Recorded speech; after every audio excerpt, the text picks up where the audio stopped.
jamaah Masjid Al-Qud yang diberkahi Allah Subhanahu wa taala. Pak Kiai yang sudah kita tunggu-tunggu dari subuh tadi ya Bu ya, dari Pak Ustaz. Alhamdulillah telah hadir, selamat datang. Kami juga para Ustaz Kiai Mudir Hasbi.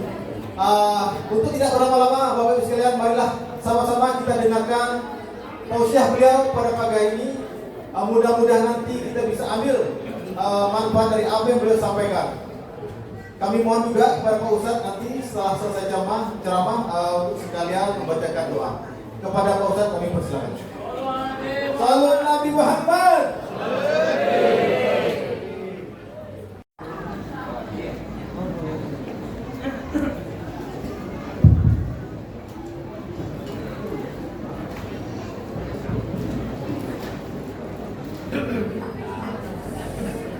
Assalamualaikum warahmatullahi ta'ala wabarakatuh.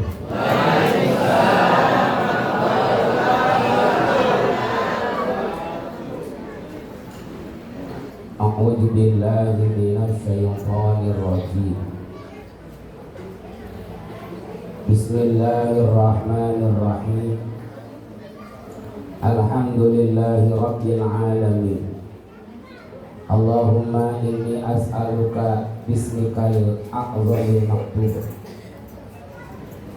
min nuri wajhikal a'lal mu'abbad ad-da'imil baqil mukhallad fi qalbi nabiyyika wa rasulika sayyidina Muhammad.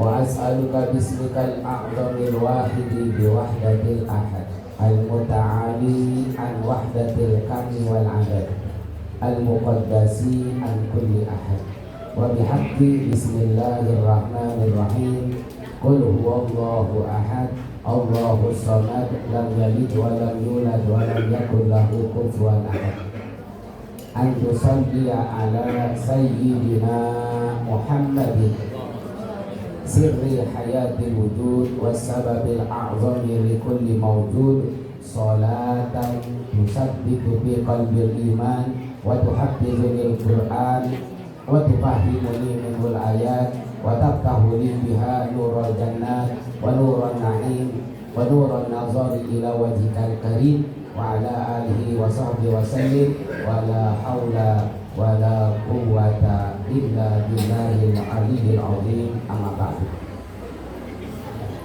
Faqad qala Allah ta'ala fi kitabihil karim. Bismillahirrahmanirrahim. Qul inna salati wa nusuki wa mahyaya wa mamati lillahi rabbil alamin. Wa qala aydan anishkur li wa liwalidayya. Wa qala nabiyyuna Muhammadun sallallahu alaihi wa alihi wa sallama man fariha bi dukhuli ramadhana haramallahu jasadahu ala niran. Rabbi shrah li sadri wa yassir li amri wa hlul 'uqdatam min lisani yafqahu qawli. Hadirin wal hadirat jamaah Masjid Jami'ul Quds rahimakumullah. Sebelumnya saya mau minta maaf khusus para guru, para pembimbing. Tahu pembimbing itu nama buah-buahan.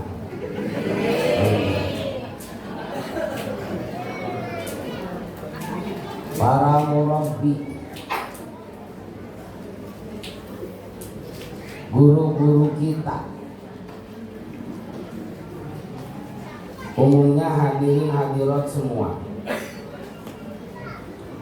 Kenapa saya kudu minta maaf duluan? Karena barangkali saya ini telah su'ul adab, jelek tata kerama, kagak ada sopannya. Duduk di atas panggung, mojok lagi. Diundang sama panitia, disuruh memberikan tausiah pada acara yang amat sangat mulia ini. Oleh karena itu, kalau nanti banyak kata-kata saya yang salah, bahasa yang kagak sopan, kata-kata yang kagak teratur, sebab saya bukan ahli menata bahasa. Atau ada keceletot omong. Coba cari di Google keceletot. Salahnya mah itu mah di mana baik, maafin dia ya. Sebab terus terang nih, sebenarnya saya ini belum uruk dipanggil kiai. Zaman sekarang begitu gampang orang manggil nelahir kiai. Ki, kan panggilannya ki ya. Ki. Ki itu dimustaq dari wiqayah. Waqayati wiqayatan fahuwa wakil wajaka mauqiyul qi. Itu fil amat perintah untuk bisa menjaga dirinya. Jadi kiai itu orang yang bisa menjaga dirinya daripada berbuat maksiat. Sebab kiai suri tauladan buat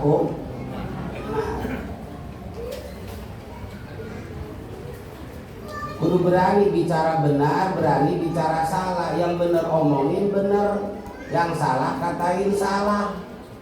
Yang haram omongin haram, yang halal katain halal. Jangan haram dikit.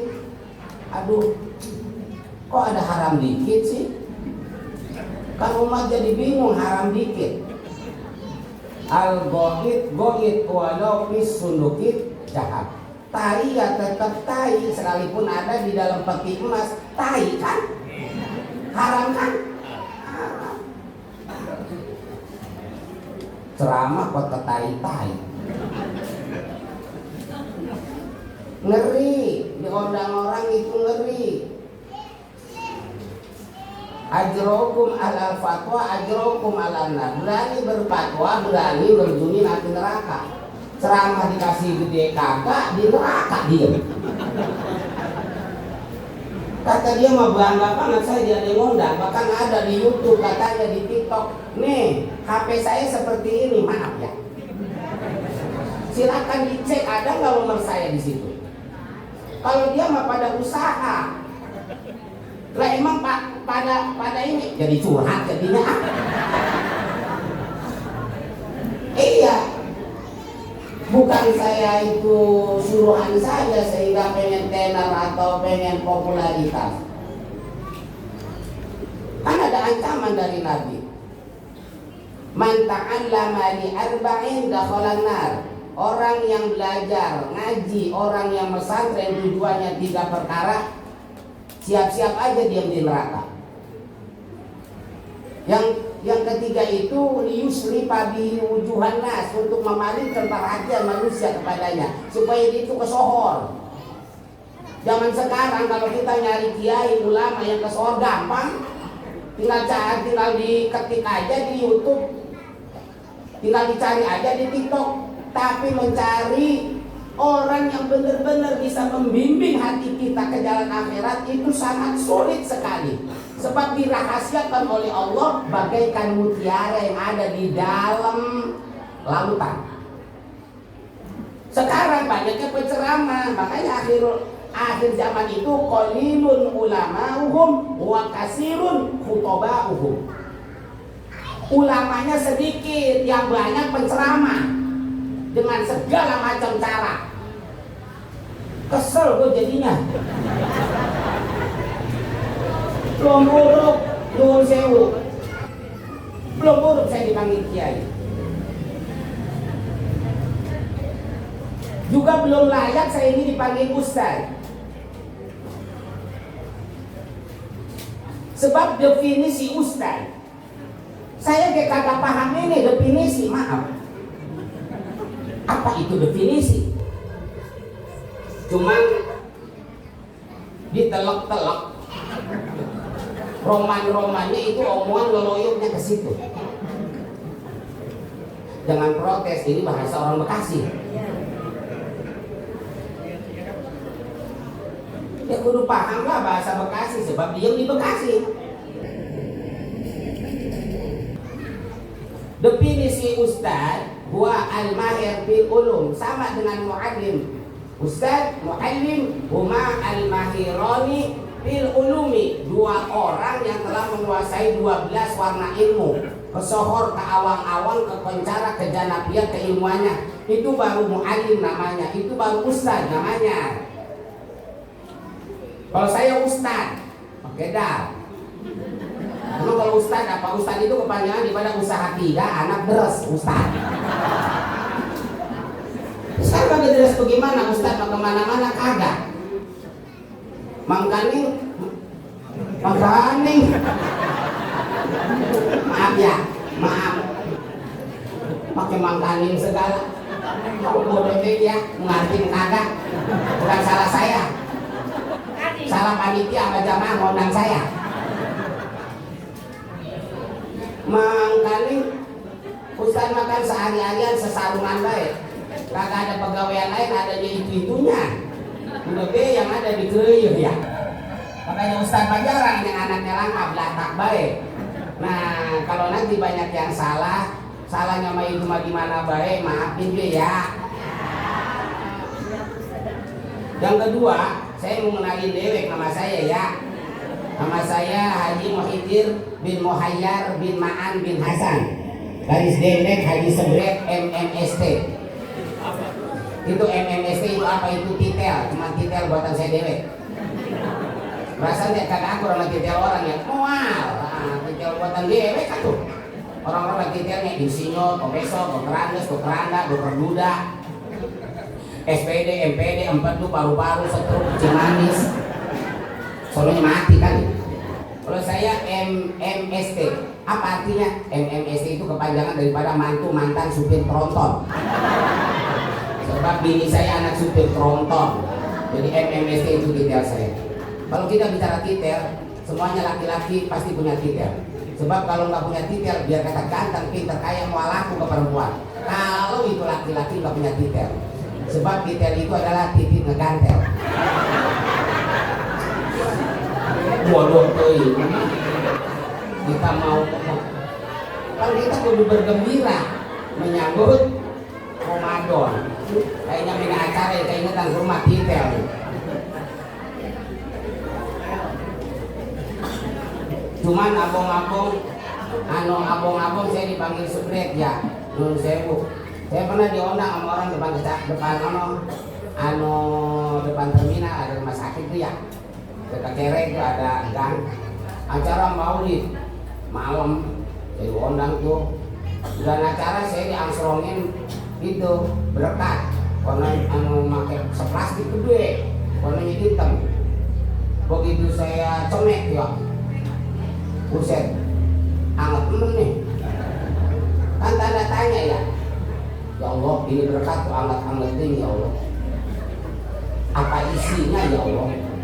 Abodonanan lo bikin berkat. Bawa nyampe rumah, Niko, salam neng, buka pintunya.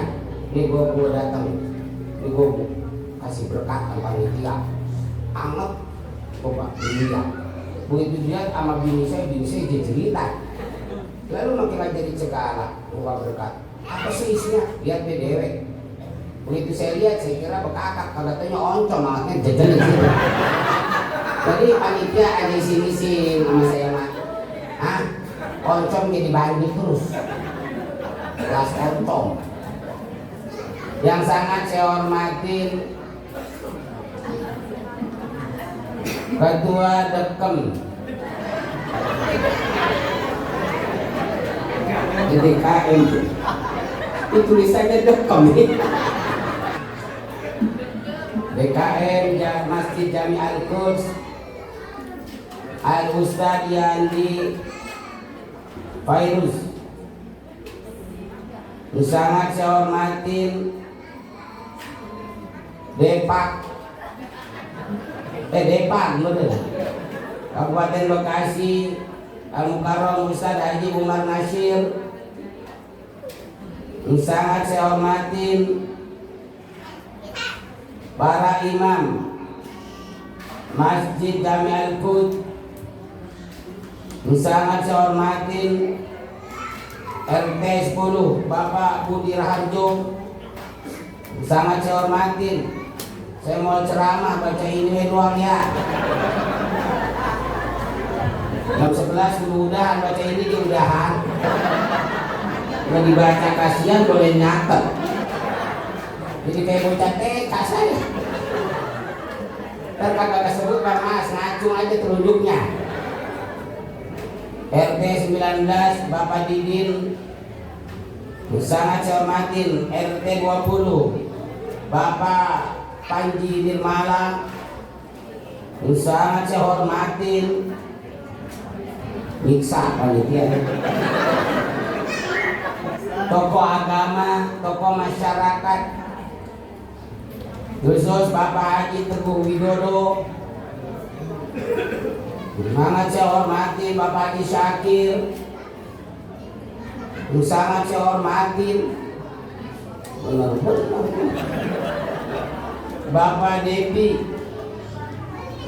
sangat saya hormatin.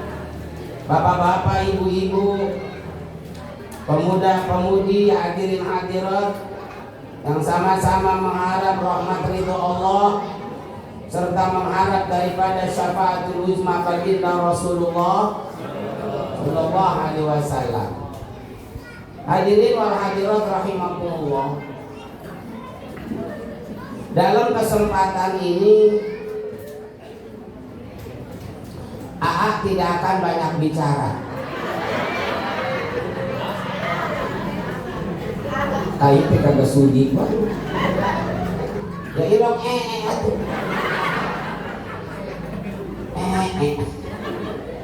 Di Bandung ada mubalik tenar Aagin namanya.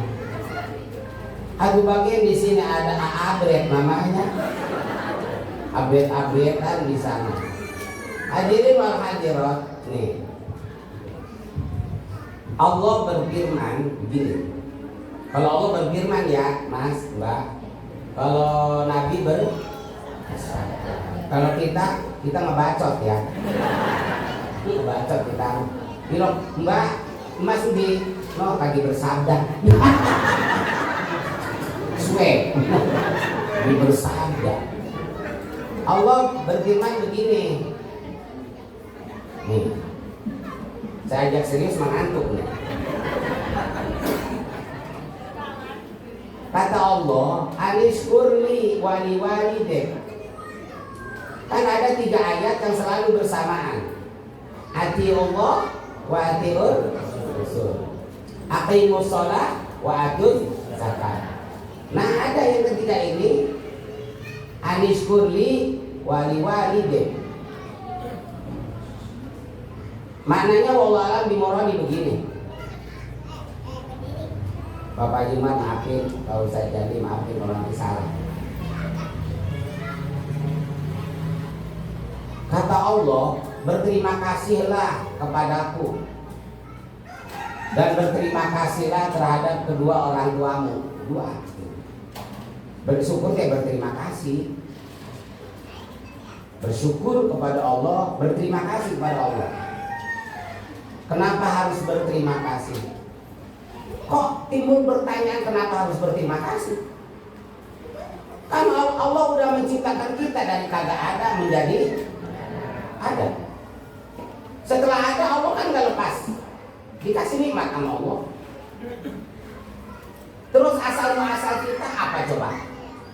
Asalnya kita apa? Minha khalaqnakum wa minha nu'idukum wa minha nukhrijukum taratan ukhra. Kita ini asalnya apa? Dari apa kita? Dari tanah. Cuman yang kita pikirkan ini tanah apa kita ini?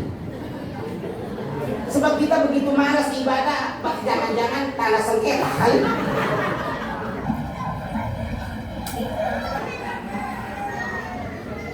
Nah, sekarang begini aja.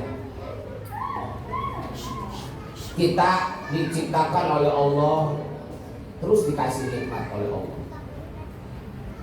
Kita dikasih mata oleh Allah. Mata kita 2. Nikmat mata itu apa, Mas? Mbak, melihat kan? Sekarang melihat. Coba kita lihat, langit siapa yang bikinnya? Allah. Ini bumi yang kita diemin, siapa yang bikin? Allah. Ada nggak yang tahu jarak bumi ke langit? Nyun sewu, barangkali Pak RT pernah nganggur-nganggur meternya.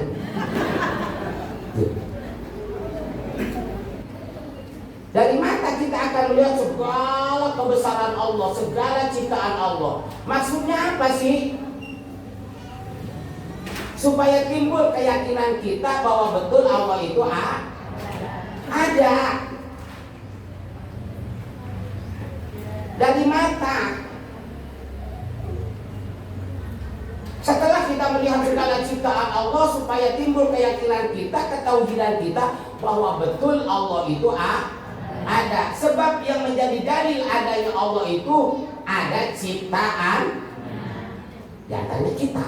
Jadi kita ini menjadi dalil adanya Allah. Sekarang kalau memang Allah ada, di mana Allah adanya? Nah ini nih yang kita terus ngejar. Kalau memang Allah ada, di mana Allah adanya? Nabi bersabda begini, tafakkaru fi khalqillah, pikirkan saja ciptaan Allah, wala tafakkaru fi zatillah, jangan kau pikirkan tentang zat Allah. Di mana Allah adanya? Kan kadang-kadang kita ngomong begini, salah. Urusan kita ini kita serahkan saja kepada yang di atas. Coba, yang di atas apa? Berkutut.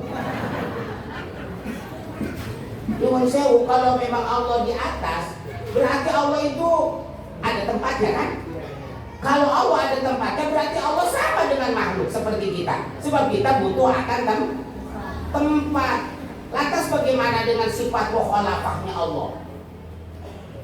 Sedangkan Allah itu mukhalafatuhu ta'ala lil hawadis.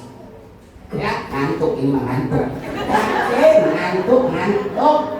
Mau diajak ngaji. Perut kenyang. Cuaca bagus, pakai kipas angin. Iya udah. Nyerendek lagi.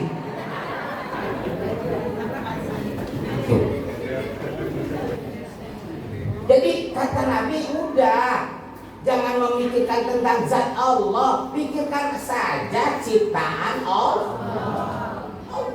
Udah. Di atas mata nih, maaf ya, kita dikasih alis. Ini kita nggak usah ngaji jauh-jauh dah, yang ada di diri kita coba kita korek. Iya, kita dikasih alis sama Allah. Ini alis, bulu kan mas? Ya. Oke, sekarang kita bicara bulu ya, maaf. Kok ke bulu-bulu ya? Lagi Umar, kan kita dikasih bulu alis beda Umar dengan bulu-bulu yang lain.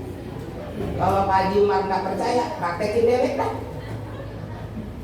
Sampean mas, praktekin dewek. Bulu yang lain dikerok, besoknya kan merintis. Manjangin. Tapi alis boro-boro dikerok, nggak dikerok segini gitu. Ya, Maha suci Allah yang telah menciptakan bulu alis yang tidak bisa memanjang. Lantas kalau kita berpikir seandainya alis ini memanjang, ada 3 meter coba berapa ya, kita bisa kesering berjalan tuh. Terus kita dikasih hidung oleh Allah, mas, mbak, macam-macam, ada yang mancung segolongan, ada yang pesek. Dibedakan nggak oleh Allah antara yang mancung yang pesek? Enggak kan? Kali ini mah yang mancung bolongnya 2. Ini pesek 1 aja. Terus kita juga nggak mikir, kenapa ya hidung kita bolongnya ke bawah, nggak nyelangap ke atas. Coba kalau nyelangap ke atas, kalau hujan nggak pakai kayu. Tuh. Terus fungsinya apa nih hidung? Selain bernapas, menghirup udara. Bisa ngambek kan? Mata belum melihat, kuping juga kita belum mendengar. Hidung udah tahu. Iya kan? Goreng jengkol. Bakar terasi. Ini mah enak kentut, kan? Ada yang pernah ngeliat kentut belum? Itu kentut apa kuning apa hijau? Ya kan? Oke, sekarang kita bicara kentut ya. Ini kan cipta nikmat Allah yang harus kita pikirkan supaya kita mau bersyukur. Gegabah. Malah ada orang-orang ceramah kentut-kentut. Nih ya. Oke, sekarang kita bicara kentut. Nih. Seandainya kentut oleh Allah di-off dulu sementara, diliburkan seminggu, apa yang terjadi? Kambuhkan perut kita. Datang kita ke rumah sakit. Lihat, nggak sedikit orang yang pengen ngentut di rumah sakit mengeluarkan biaya nggak sedikit, puluhan bahkan ratusan juta. Coba. Datang kita ke rumah sakit, Mbak, Ibu. Datang dari mana, Bu? Dari Taman Asta. Ada apa ya? Berobat, dokter. Emang apa yang dirasa? Perut saya kembung, dokter, sudah seminggu nggak bisa kentut. Oh, jadi jauh-jauh kemarin mau ngedol-ngentut? Iya. Begitu rumah sakit bayar loh, Bu. Lah iya, saya juga tahu. Berobat namanya juga. Cuman dokter, Ibu, kata dokter, ini obatnya kagak diminum ya. Dibebesin dari lubang bawah. Nggak apa-apa lah, yang penting saya waras. Nggak malu kan, dokter perempuan, saya juga perempuan. Oke, kalau ngomong gitu, siap-siap. Ayo nangkurap. Tolong Bu, itu roknya sing sakit. Coba selempaknya dibetain. Itu dokter kesimak loh. Dokter bengong di bawah pokoknya. Maha suci kau ya Allah, yang telah menciptakan ini pantat. Pantat kok rame bener ini. Pantat kayak lampu disco. Dibebesin, bes. Kan reaksi obat. Bopek. Kata dokter sekali bopek. Dibayar ke dokter bopek. Dokter, saya pengen ngentut lagi atau saya pengen si kembung, harus bayar gopek lagi. Bebesin lagi, lagi Pak. Udah berapa, Bu? Mbak, 1 juta itu teh, Mas. Baru berapa, Dut? Baru Dut. Coba, kalau ngedurutut bagaimana?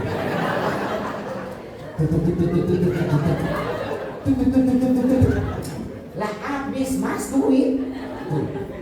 Bisa kagak mudik kita. Terus nih, maaf ya, kita dikasih oleh Allah tangan, ini fungsinya banyak banget.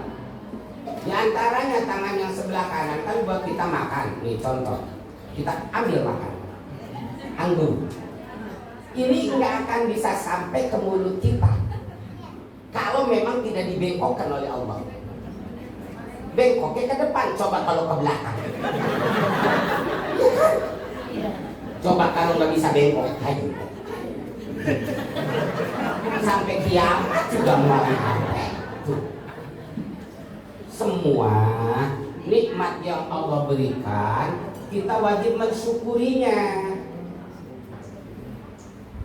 Mensyukuri nikmat.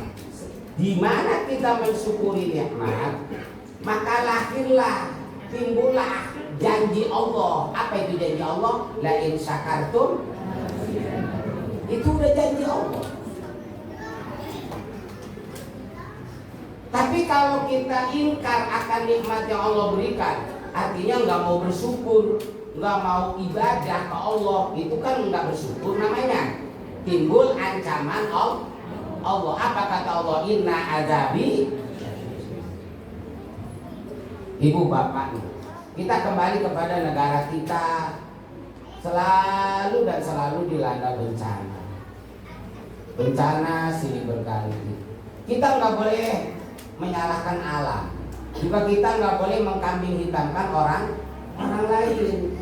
Semestinya semua rakyat Indonesia itu introspeksi diri. Kenapa nggak pandai bersyukur? Teguran demi teguran.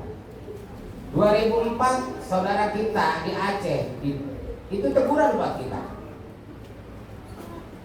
Aceh dilanda bencana gempa yang disertai tsunami pada waktu itu. Ada tsunami di sini. Yang kekuatan gempanya 7,4 liter atau berapa itu? Banyak ribuan saudara kita yang meninggal jadi korban.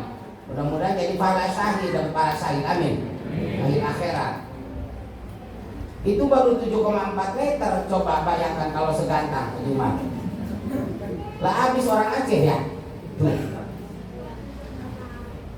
Terus kita dikasih lagi teguran oleh Allah berupa penyakit corona. 2 tahun kurang lebih corona. Ketika kita dikasih corona oleh Allah, yang semestinya kita harus lebih dekat kepada Allah. Buktinya kita semakin jauh kepada Allah. Buktinya maaf, banyak pengajian yang dibubar-bubarin. Nggak boleh ada istighosah riuan. Masjid, musola digembok-gembokin. Sholat Jumat, polisi tentara ada di depan masjid. Bukan ngamanin orang sholat Jumat, ngejagain, kagak boleh sholat Jumat. Kenapa saya berani bicara begini Pak Haji Umar?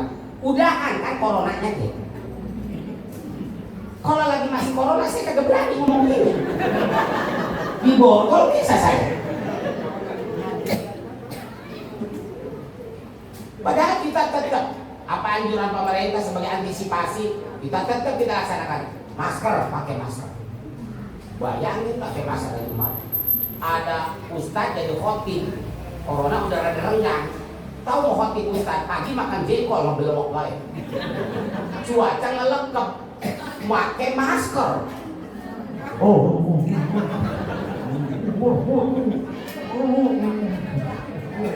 Itu napas keluar masuk lagi, bebelit, pingsan. Dua maaf kabur ketakutan. Ustadz kena corona. Bukan kena corona, keracunan jengkol Ustadz itu. Tuh. Itu sebenarnya teguran dari Allah. Nah sekarang kita bersyukur. Wujud syukur itu apa sih? Yang namanya syukur itu apa sih? Fi'lun yadullu ala ta'zimil muntimi, satu perbuatan, satu pekerjaan yang mengarah untuk mengagungkan Allah. Artinya bagaimana? Harus ibadah. Dan kalau kita yang namanya ibadah itu apa sih? Bima yukhaliful hawa taqarruban ilallah. Sesuatu perkara yang bertentangan dengan hawa nafsu, niat mendekatkan diri kepada Allah, itu namanya ibadah. Ini sekarang kita di sini ibadah bukan? Ibadah, makanya kan bertentangan kan dengan nafsu. Ngantuk lah, pengen buru-buru pulang lah. Nih mas mbak, surga itu harus dipaksa. Emang kita punya orang dalam di surga? Semuanya juga para nabi, para rasul, para aulia Allah pengen ke surga itu dipaksa. Nih lebih baik masuk ke surga dipaksa daripada sukarela masuk neraka. Dipaksa semuanya juga, yang namanya ibadah haji dipaksa, zakat dipaksa, puasa apalagi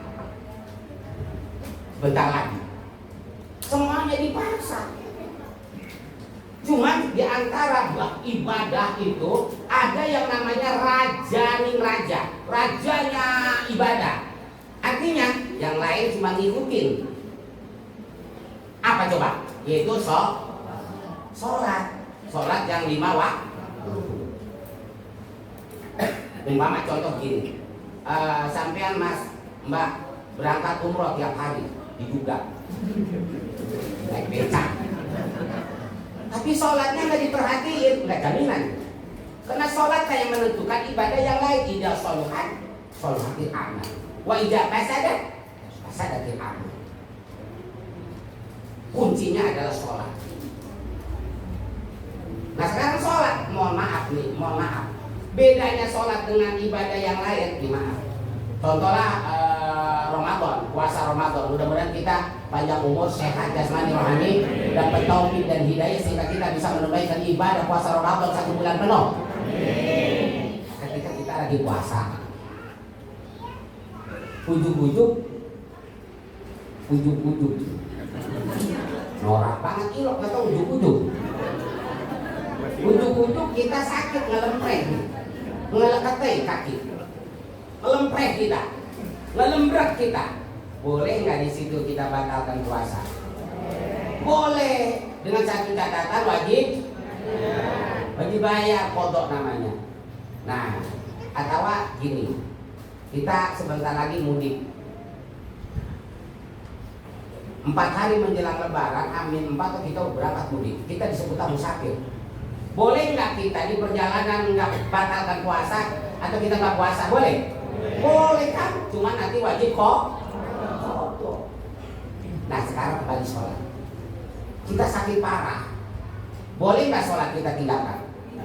Nggak bisa. Wala yu'jaru ahadun ala tarkiha madama akruhu sabitan.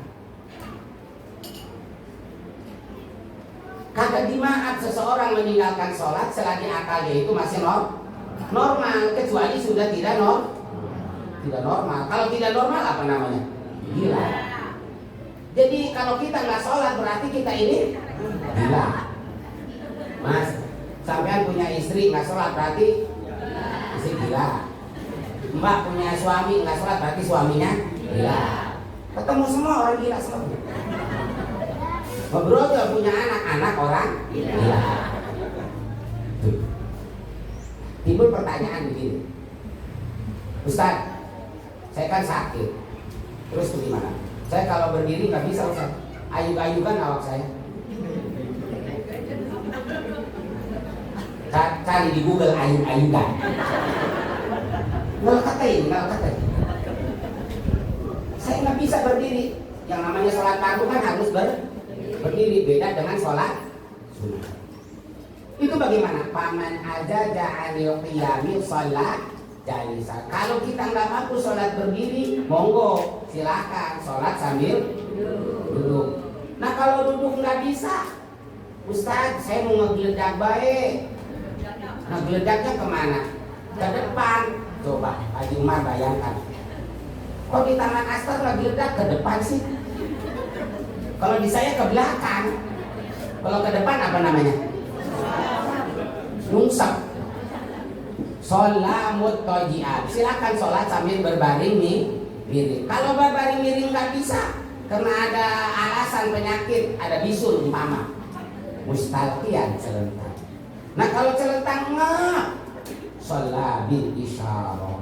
Sholatlah dengan pakai isyarat. Isyarat yang pertama pakai kepala. Nah kalau kepala puyeng, pakai mata. Dah. Mata keperik, maka ingat-ingat rukun sholat pakai hati. Nah kalau hati juga deg-degan, udah tidak cari nomor Amil aja mas. Assalamualaikum Pak Amir, kemari ada proyek dadakan nih. Tuh. Karena timbul pertanyaan begini, ya kan itu praktek sholat. Kata dokter seumpamanya kita ini kena penyakit komplikasi, nggak boleh kena air 10 tahun, kata dokter. Kalau kena air mati. Minum juga nggak boleh pakai air, pakai dedek. Itu bagaimana kalau mau sholat? Syarat sholat itu mesti wudhu. Makanya ya wudhu itu kudu pakai air. Kata dokter nggak boleh, bisa mati gara-gara wudhu.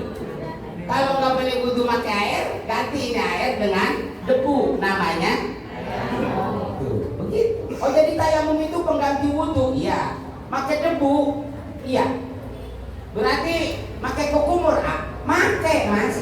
Ayo, nggak apa-apa mbak. Ayo masukin ke mulut, masukin. Tuh kuping, berulukin kuping ya. Itu ada teorinya nanti. Tuh, maaf. Iya be, pengganti wudhu tayamum. Bagaimana kalau tas kencing, tas berak? Kok ke berak-berak? Kan kalau habis berak harus cebok. Cebok pakai air. Kata dokter nggak boleh, bisa mati gara-gara cebok. Sekarang kalau kagak cebok kepet, nggak sah kan? Maka ganti air itu dengan batu, namanya istinja. Pakai pakai batu bata mas, peron punya bata. Nah, bata kagak ada Ustaz, adanya apa di situ? Ada juga kulit durian nih, pakai paling gerakan tuh bata.